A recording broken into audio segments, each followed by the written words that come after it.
오늘은 친한 친구한테 카드를 빌려줘가지고 말도 안 되는 빚을 지게 된 분을 오늘 만나러 가는 거야. 도저히 이해가 안 되는 상황이죠. 근데 친한 친구한테 믿고 맡긴 거죠. 그 친구 회사에서 그런 식으로 투자를 하면 카드로 한 달에 수익을 주겠다. 그렇게 해서 빚을 지게 된 거야. DJ였어요. 나이트 DJ. DJ로서 힘들게 살다가 쪽방에 자니까 친한 친구가 고이든지 고이가 아니든지 너 그렇게 힘들게 살지 말고 카드 네가 만들어주면 이자가 나온다. 카드 만들어준 거야. 그래서 그 카드로 대출을 다 받은 거죠. 카드깡이 된 거야. 이게 말이 되냐고요. 오늘 한번 만나보러 가시죠. 안녕하세요. 안녕하세요. 지금 대략 이자까지 3억 2천이 이제 좀 더 늘었겠죠? 그 정도 있고 올해 43이고 여자입니다. 처음 빚을 진 거는 제가 대학교 다니면서 그때 당시 이제 예체능계가 예술대학부가 워낙 비싸다 보니 알바라고 해보려고 도움이 되고자 그러던 찰나에 친구는 상고를 나와서 격리로 일하면서 저한테 우리 회사는 네 명의로 카드를 만들어서 주면 수수료를 준다는 그런 말을 하더라고요. 그럼 나중에 카드값은 어떻게? 당연히 다 갚아주고 그 카드를 쓴 만큼의 되게 많은 수수료를 그때 당시 준다고 했어요. 뭐 처음에는 무서워서 하나 정도? 근데 그 카드도 그 회사로 바로 수령이 됐고 저한테 뭐 쓴 내역 같은 거는 문자로도 뜨지 않았고요. 처음에 몇 번은 저한테 돈이 들어오는 거를 봤어요. 내가 알바 다른 거 하는 것보다 훨씬 많은 돈이 수수료로 들어왔고 친구도 회사를 다닌 지 좀 됐고 본인 친언니도 그렇게 하고 있었고 본인도 월급 외에 다른 보수로 그렇게 하고 있었기 때문에 저 또한 믿고 하나를 만드니 2개, 3개 연이어서 또 만들게 돼서 2개월, 3개월은 더 큰 돈을 금방 만지게 되었어요. 근데 중요한 건 거기서 끝이 아니었어요. 3개월 뒤가 지나고 조금 카드 내역을 알아보니 좀 무서워졌어요. 한도도 높아지고 너무 무서워서 부모님한테 걸리면 큰일 나니까 갚아달라고 요구를 했어요. 뭔가 좀 무섭기 시작했거든요. 왜냐면 이게 들어오는 시기가 조금 딜레이가 되기 시작했어요. 4개월 때 정도부터. 그래갖고 친구는 계속 다니고 있었기 때문에 믿으라고 사장님이 여러 가지 사업을 하셔서 자기가 격리인데 그거 모르냐고 이렇게 하고 있었는데 근데 그걸 빨리 갚아달라고 계속 요구를 했죠. 요구를 했는데 이렇게 제가 재촉을 해오자 아니나 다를까 친구도 월급을 안 나오기 시작했고 사장님은 그 뒤로 안 나오기 시작했대요. 그래 친구분도 이런 일들을 전혀 모르셨던 거네요. 네. 아, 격리임에도. 경리임에도. 네. 그러니까 이게 잘 될 줄 알고 소개를 시켜준 거였고 네. 그렇게 해서 빚을 지게 되신 거예요. 네. 그럼 그때 그건 어떻게 해결을 어떻게 하신 거예요? 저는 그 당시에 사실 월급이 없이 하우스 DJ로 연습생 이제 그 시절의 DJ 하우스는 한 군데에서 그 나이트의 연습생으로 이제 오픈 시간부터 끝날 시간, 나이트 마감 시간까지 그래야지만 리스팅을 배울 수가 있었기 때문에 거기에 앉아서 그 타임 DJ들이 하는 거, 그다음 메인 DJ 선배님이 30분 코스 하는 거를 일일이 노트에 적어서 처음에는 무보수로 일을 하고 있었기 때문에 돈을 벌 수 있는 거는 그걸로 채우고 있었던 거예요. 이제 부모님께는 당연히 돈이 나온다고 거짓말을 하고 그러면 그 이후에는 과정이 어떻게 되실까요? 그러고 난 다음에는 많은 분들 통해서 이제 저희가 대부 업체인 거를 알고 아무것도 몰랐기 때문에 다 터질 수밖에 없었어요.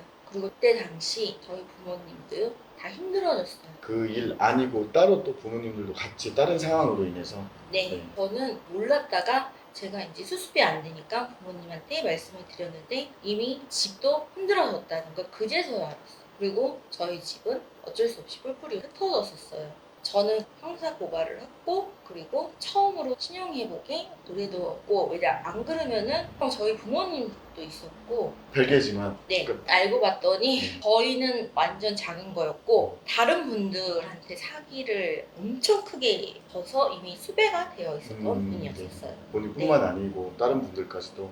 네. 그래서 그분은 나중에 형사 처벌로 아예 들어가시고 네. 저는 이제 돈을 제가 책임져야 했죠. 그쵸. 본인이 돈을 빌리시고 한 거니까 원칙적으로. 네. 그래서 그 채무를 다 신용회복위원회에 접수를 시켜서 신청을 한 건가요? 네, 채무를 30살이 지나서야 저희 부모님 것까지 다 갚았습니다. 가족 모두 다 같이 그거 신청하셨던 거예요? 네, 제가. 그때 빚을 지게 돼서 어쨌든 그거는 해결을 하신 거네, 그죠? 네. 열심히 돈 버셔서. 네, 그러면- 저희 부모님 것까지 다 해결을 했습니다. 그걸 해결했는데 그 이후에 또 빚을 어떻게 또 지게 되신 거예요? 그 이후로는 이제 학교를 휴학하고 또 열심히 이제 저희 부모님이 자식이 저 하나랑 외동이세요? 늦둥이고 네네.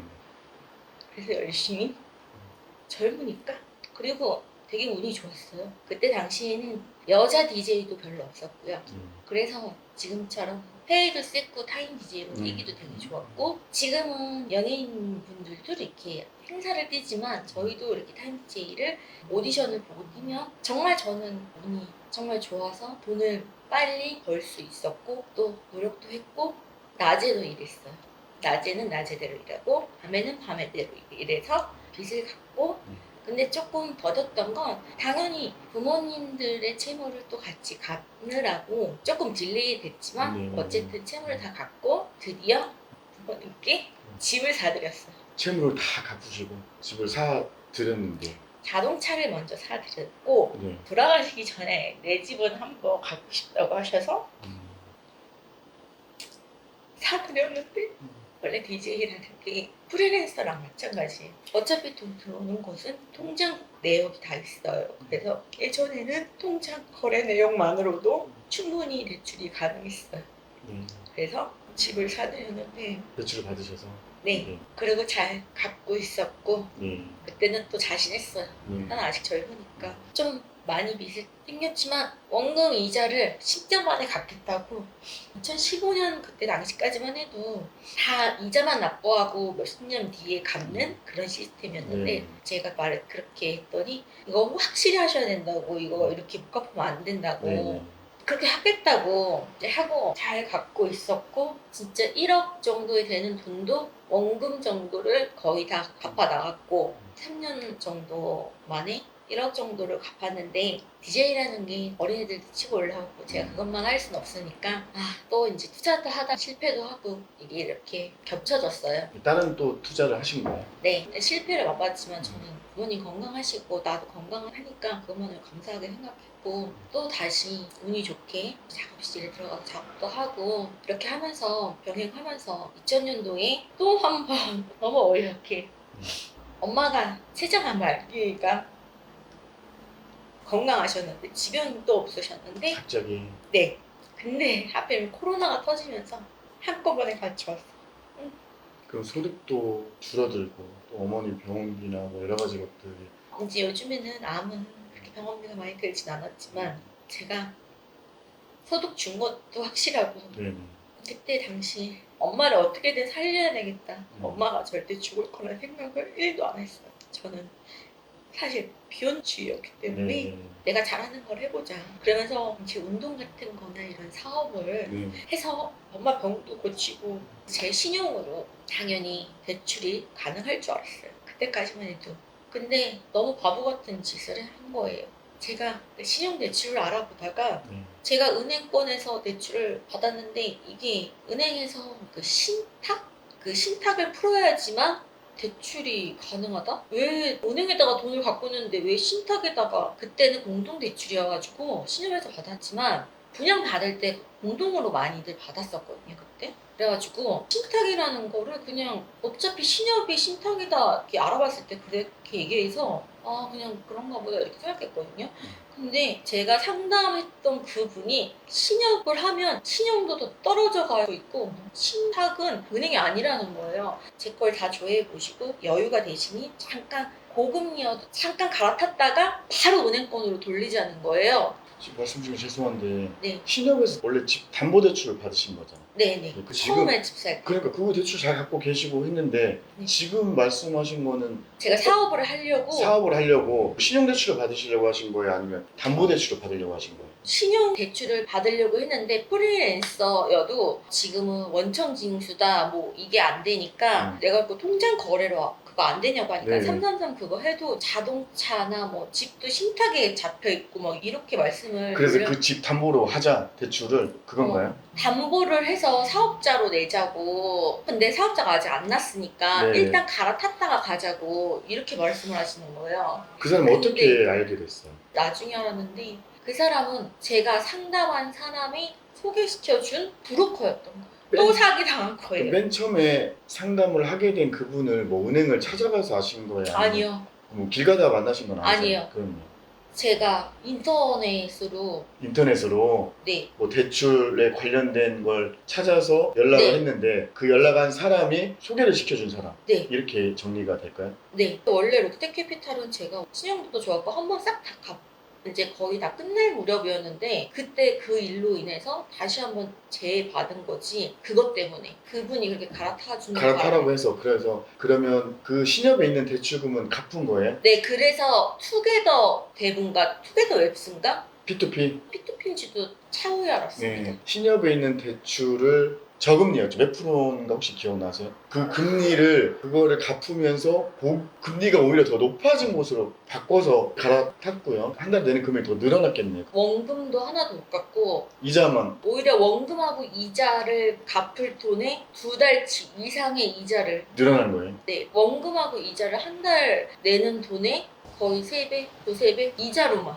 그때 그 소개했던 분을 또 소개비도 드렸나요 혹시? 아니요, 소개비는 소개비. 요구하지 않았어요. 그래서 더 어쨌든 다른 대부 업체, P2P 대부 업체를 소개했고 대출을 기존에 있던 거를 갈아타신 거고 금리는 오른 거죠. 그럼 네. 빚이 더 늘어났겠네요. 네. 그리고 그 이후에는 이제 근데 그때까지도 제가 작업실 하면서 수입이 계속 유지가 돼 있어 1년 동안은 거의 400만 원이 좀 안 되는 1년 동안 갚으니 이제 대통령이 이제 좀 있으면 또 바뀌면서 이게 바꿔주려고 그랬는데 원래는 이렇게 작업을 치면은 바로 안 올리는데 올리는 바람에 이금융이라도 갈아탈 수가 없었던 거예요. 그거는 그 사람 얘기잖아요. 다른 사람이 알려준 거였어요. 너는 사기를 당한 거다. 그것도 아주 나중에. 그러니까 제가 의뢰하면서 그 사람은 브로커였고 사기였고 이 사람들은 이미 내가 1년 동안 너무나 잘 갚은 걸 알고 있었고 그리고 이 사람들은 당연히 사업자가 갈아탄 말든 바로 웰컴에서도 바로 다 해줬어요. 작업을. 근데 그런 살인적인 이자를 계속 감당할 수가 없는 상황이었잖아요. 1년까지는 제가 갑작스럽게 그때 코로나 이제 막 터졌을 때 12월 31일 날 코로나 확진자가 나왔고 2000년 1월 8일 날 어머니가 시장암 말기가 확진이 되셨고 제가 후배들로도 돌릴 수가 있었고 그래도 혹시나 부모님이 아프면 어찌 되나 가지고 있는 돈들이 있죠. 병원에 계실 때는 제가 계속 상주를 할 수가 없으니까 이제 장례비나 이런 거니 근데 엄청 크게 들 수밖에 없었고 그때 이제 돌아가셨던 6개월 뒤에 내 누구나 돌아가실 걸 알지만 내 엄마가 절대 돌아가실 거라는 생각은 아무도 안 해요. 그래도 끝까지 집에 계시다가 돌아가셨거든요. 참 바보같이 내가 진짜 그런 거 했었으면 엄마도 아프지 않았을 수도 있었는데 왜 진짜 막 이런 생각 잘못된 좀 멘탈을 가졌었나 봐요. 제 잘못이죠.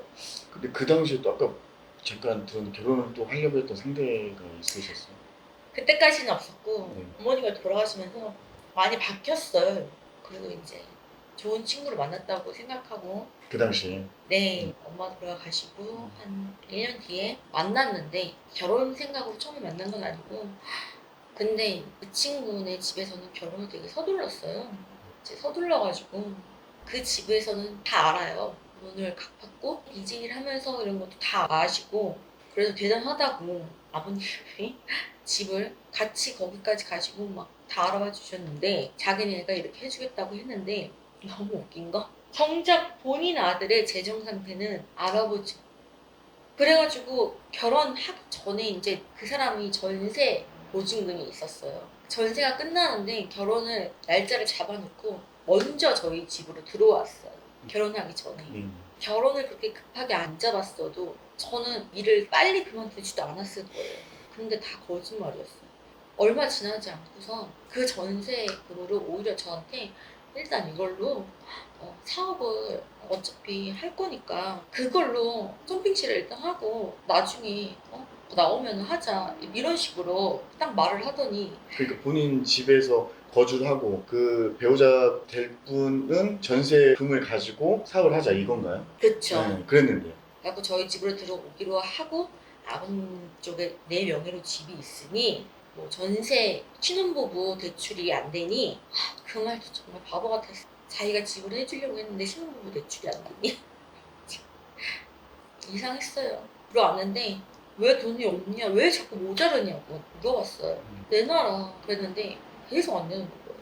그래갖고 제가 어떻게 핸드폰 우연히 봤는데 대출금이 있고 막 이래요. 토토 같은 것도 하고 핸드폰 핸드폰으로? 요금도 한 100 몇십만 원씩 나고 은건 기본이고 그 사람도 알고 봤더니 빚이 이미 엄청나더라고요. 그러니까 결혼 날짜를 잡고 먼저 결혼하기 전에 집에 들어와서 사업을 다 하기로 얘기했는데 알고 봤더니 스포츠 토토를 하는 도박하시는 분이었던 거예요. 네. 집에서는 전혀 몰랐죠. 그 도박하는 그게 아니 빚도 엄청났어요. 도박 자금으로 쓴 빚이. 네, 그걸 모르시고 말도 안 되게 자기 아들로 이렇게 대출을 받아서 웰컴 뭐지 그 거기에다가 갚고 뭐 해서 뭐 공동 명의로 하고 말도 안 되는 제 명인데 그 공동 명의를 해요. 그것도 말도 안 됐고 그 빚이 얼마에 도박으로 쓰신 전 그분이 얼마였던 거예요, 대략에? 대략 얼마인지는 잘 모르겠는데 그래도 1억 좀 안 되지 않을까? 도박 채무가 그분의. 근데 그쪽 부모님은 그런 걸 전혀 모르시고 오히려 이렇게 이걸 공동명의하고 그래서 결론적으로 파혼이 되신 거네요. 나갔어요. 나가라고 소리 질러서 아, 그냥 놔두고 나갔어. 부모님도 집에서 나가라고 하겠죠, 당연히. 이제 다 알게 되신 거예요, 도박을. 근데 더 웃긴 건 그 부모님은 더 웃긴 거는 보증금을 받아오고 더 웃긴 건데 이 점프실 보증금을 받아갖고 오라 그랬대요. 자기 아들은 절대 그럴 리 없다면서. 어느 부모나 그럴 수는 있는데 저는 그거 갖고도 지금도 엄청 싸웠어요. 그래서 집담보대출로 보금을 갈아타고 어머니도 좀 안 좋게 그렇게 되시고 결혼하려고 했던 남자도 도박하셨던 분이시고 정말 다 한 번에 이렇게 진행이 됐던 거네요. 그때 너무 힘드셨을 것 같은데 다시 또 어떻게 이제 정리가 되셨던 거예요? 저는 살아야 되니까 아빠도 계시고 네. 그래서 가게를 운영하시면서 금리가 올라져가지고 이자 부담이 상당하셨을 텐데 혹시 연체나 그런 경험은 없으세요? 처음에는 어떻게든 냈어요. 네. 어떻게 됐냐고요? 더 재밌는 건 저는 이게 집 담보 대출인 줄 알았는데 집 사업자 담보 대출이더라고요. 그런 것도 꼼꼼하지 못했던 것도 바보 같고 처음에 신협에서 투게더에서 또 갈아탔나요? 왜냐면 거기가 1년 계약이었으니까 그래서 차라리 그럴 거면 연장 계약을 하는 게 나을 뻔했는데 맨 처음 받았던 곳에서부터 설계를 다 해주셨다고요? 네 근데 그래서 저는 이제 연체가 되셔서 그때는 어떻게 연체를 하셨을 때 어떠셨어요? 이제 오픈하고 이 일을 하면 당연히 예전 수입보다는 줄 수밖에 없었고 오픈을 하면서 인테리어 비용이고 또 물품이고 미리 너무 많이 사들였기 때문에 미리 굳이 안 사들여도 되는 것들을 너무 무리해서 너무 많이 샀기 때문에 그래서 연체를 해서 네. 연체를 하면 채권 추심이라는 거 아니에요? 전화도 오고 문자도 오고 그런 것들 경험이 있으셨어요? 정말 힘들어요. 이게 옛날에도 이 정도였었나? 막 이런 생각을 할 정도로 제가 전화를 안 받는 것도 아니고 전화도 받았는데 갚겠다고도 말했는데 그 달을 이렇게 넘기지도 않았어요. 네. 2달도 아니고 얼마 지나지 않아서 전화가 오는 거는 말도 할 수도 없고 전화는 안 받으면 진짜 만약에 어떻게 다가 부자가 뜨면 찾아오겠다고. 방문 추심을 네, 찾아온 적도 있나요? 있습니다. 전화를 내가 잘 받고 연락이 안 되지 않는데 방문 추심하는 건 불법인데 전화를 받고 이미 와 있다고 하시면서 그래서 처음 방문했을 때는 내가 일을 하나 안 하나 그러게 궁금해서 어디 도망갔나 안 도망갔나 처음에는 진짜 갔겠습니다. 저도 그런 경우는 정말 처음이어서 정말 좀 무서웠어요. 근데 와서도 이 가게를 찾아왔어요. 네 여기는 아니지 않냐고 저쪽으로 가시자고. 근데 이게 끝이 아니었어요. 전화 통화를 했음에도 불구하고 또 찾아왔어요. 여기 앞에까지 와서 회원들이 누구냐고 물어보기도 하고 제가 너무 창피해서 그냥 아는 사람인 것처럼 겨울이니까 그냥 일부러 너무 창피해서 그냥 여기 앉아있으라고 했어요. 차까지 내줬어요. 근데 또 찾아왔어요. 찾아오지 말라고 했는데 저는 솔직히 어떻게 해야지 방법을 몰랐어요. 그러다가 알게 됐어요. 나 같은 경우에 이런 사람도 솔직히 누가 겉으로 보기에는 집도 있고 뭐 차도 있고 멀쩡하게 사업체도 운영하고 그때 엄청 힘드셨을 텐데 그래서 그 이후에는 어떻게 하셨었어요? 말도 못하고 어떻게 음. 도움을 청해야 되나. 그래서 하나님이 보내준 것처럼 제가 노래를 드린 거예요. 그러면 지금은 그 채무나 이런 것들을 어디까지 지금 진행이 되신 건가요?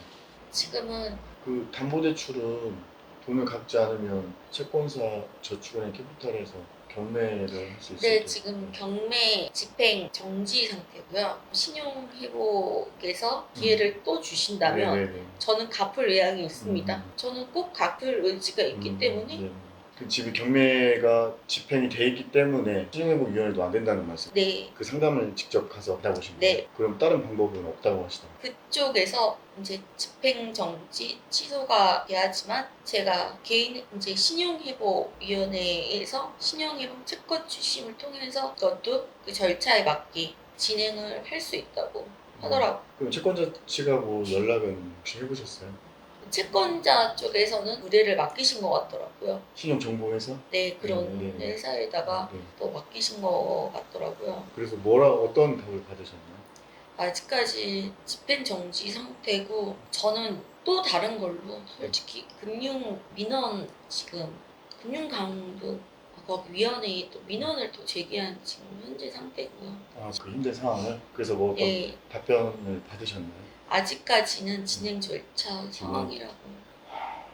그러니까 뭐 정말 지금 이러지도 저러지도 못하는 근데 큰 상황. 회사다 보니까 음. 그분들이 정말 여기 와서 한 행동들이나 불법 추심한 거는 저하고 동의를 했다는데 그 음성 녹음 파일이나 이런 것들은 전 동의한 적이 없었거든요. 네네네. 당연히 오지 말라고 했겠죠. 여기 오면 되게 여기 계신 분도 불편한 상황이 그리고 될 수 있는데. 저한테 여기 와서 통화한 내용, 여기에 와서 하물며 직원분을 여기 밑에서 직원분과 20분 하고 그 위에 또 어떤 더 높으신 분까지 통화를 하면서까지 날 바꿔주고 여기서 오지 말라고, 여기서 받을 때까지 오지 말라고까지 통화를 나를 바꿔주면서 그렇게까지 한 것도 있는데 그게 불법 출심이 아니라는 거는. 그러면 지금 현재 민원 제기해서 그 결과를 기다리고 있는 중이세요? 네. 그러면 뭐 그 결과에 따라서 그러면 이 집이 경매로 넘어가게 되면 정말 안타까운 상황이 될 수밖에 없는 것 같은데 혹시 뭐 대비책이나 이런 건 혹시 있으세요?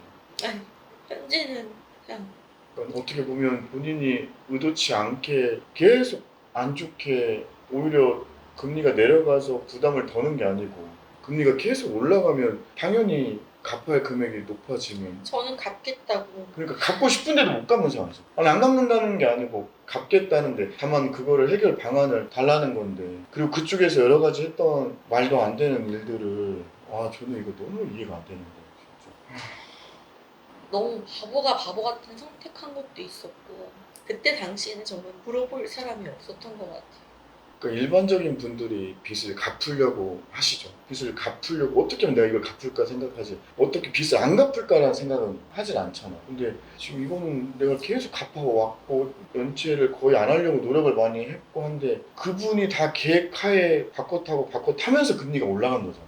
그래서 내가 도저히 갚을 수 없는 상황인데 이걸 또 경매된다고 하면 이걸 정말 이거 억울해서 어떻게 해. 지금은 뭐 프리랜서로 등록을 해서 뭐 이렇게 또 이렇게 대출 받는 방법들이 있다고 하지만 그때 당시에 저희는 갑자기 프리랜서로 등록한다고 해도 그게 어떻게 소득을 증명해야 되며 그런 걸 잘 몰랐어요. 왜냐면 통장 거래 내역이나 카드 신용도로도 충분히 대출 범위 안에 그동안에 들었었기 때문에 한 번도 생각해보지 못했던 거기 때문에 예전에는 국민은행에서도 전화 한 통이면 500만 원 정도는 거뜬히 대출 받을 수 있을 정도였는데 그런 거를 다 막는 바람에 솔직히 아무것도 모르는 그런 사람들은 그렇게 막아버리면 어느 날은 고금리의 대출을 쓰다 보면 그렇게 되는 것 같아요. 몰라서. 그러니까 갚을 금액은 늘어났는데 뭔가 융통할 수 있는 건 다 막혀버리니까 네. 이게 완전 엎친 데 덮친 격이 되는 거죠. 그건 이걸 갚아야 하는데 벌어서 갚는 것도 한계가 있고 어디 융통할 데는 없고 대부나 이런 쪽밖에 없는 거고 그러면 또 빚을 낳게 되는 또 거기다가 언제지? 중간에 한번 은행 거래가 한번 딱 막힌 적이 한 번 있긴 있었어요. 그게 되게 바보 같은 짓이었는데 그땐 판단력이 흐려진 건지 그건 진짜 안 되는 건지 알았는데 그때 뭘 씌었는지 또 한 번 실수를 한 게 제 체크카드를 친구를 빌려주는 바람에 근데 텅 빈 건데 그게 대포 통장이 되는 바람에 통장들이 한 번 다 묶인 적이 있었어요. 그거를 은행에 직접 가서 지금 통장에 돈이 되게 많이 들어왔다고 이 카드 분명히 돈 다 비워놨는데 맨 처음에 친구 빌려준 그 카드 말고 또 다른 카드를 제가 그때는 뭐에 씌웠는지 진짜 내 카드를 또 빌려준 거예요. 신용도를 한 네. 번에 바로 올려준다. 누가요? 친구가요? 그 말 믿고서는 그냥 체크카드 하나를 그래갖고 경찰 조사까지 받은 적이 있었어요. 제가 경찰서에다가 신고한 거예요. 아 이제 나중에 알게 돼가지고 네, 제가 은행에 찾아가서 네. 제가 경찰서에 신고하고 근데 결국은 저도 잘못한 거잖아요. 그래서 다 묶인 적이 있었어요. 그 통장이 대포 통장을 사용하라고 해준 건 아니지만 어쨌든 결과론적으로 그게 대포 네. 통장 사용이 내가 그래놓고선 경찰서로 내 발로 내가 갔어. 근데 나도 그게 잘못인지 모르고 내 발로 간 거죠. 바보같이. 아니 바보같이 아니고 갔어야 했어요. 어차피 나중에는. 그 정도로 이제 그러면 이제 다시 좀 정리를 하면 어쨌든 경매 진행 집행을 잠깐 중지한 상태고 금융감독원의 민원을 해서 그 결과를 지금 기다리고 있는 상태이시고 지금 어쨌든 이 사업체는 운영하셔야 하니까 운영을 하고 있는 상태. 어디서부터 어떻게 저도 들으면서 이럴 수가 있나 지금 싶거든요. 저희 이 채널 이렇게 나오셔서 느낀 점이나 사실 이런 얘기를 어디 얘기한다는 거 정말 어려운 일이잖아요. 친구한테도 한 적 없어요. 그러니까요. 그래서 이걸 가족이나 가장 가까운 친구한테도 얘기할 수가 없는 것들인데 오늘 저희 채널에 출연해 보시니까 좀 어떠셨나요? 큰 용기가 좀 필요하기도 했고 창피하기도 하고 되게 미련하기도 했는데 저 같은 사람이 생겨나지 않기도 바라며 빨리 저 혹시나라도 만약에 어려운 일이 있으면 빨리 도움을 청해 주세요. 그러면 무너져도 솟아날 구멍은 꼭 있을 거라고 저는 믿습니다. 그래야 또 살지 않겠습니까? 아버지도 있고 나이가 거의 84인데 다행히 어머니가 돌아가시고는 조금 많이 당연히 배우자를 잃으셨는데 예전보다는 조금 힘들어지셨지만 그래도 아직까지는 건강하시니까 열심히 또 살아내야겠죠. 그리고 열심히 살 겁니다. 저희 끝으로 빚의 무서움에 대해서 정말 빚은 한순간의 선택인 것 같아요.